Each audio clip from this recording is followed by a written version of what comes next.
Here's a Clark County park in the process of being finished.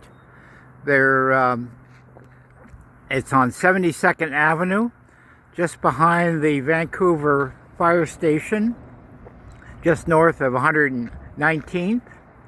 And there's the work staging area. They're going to put in a parking lot with restrooms. There's going to be a covered picnic area.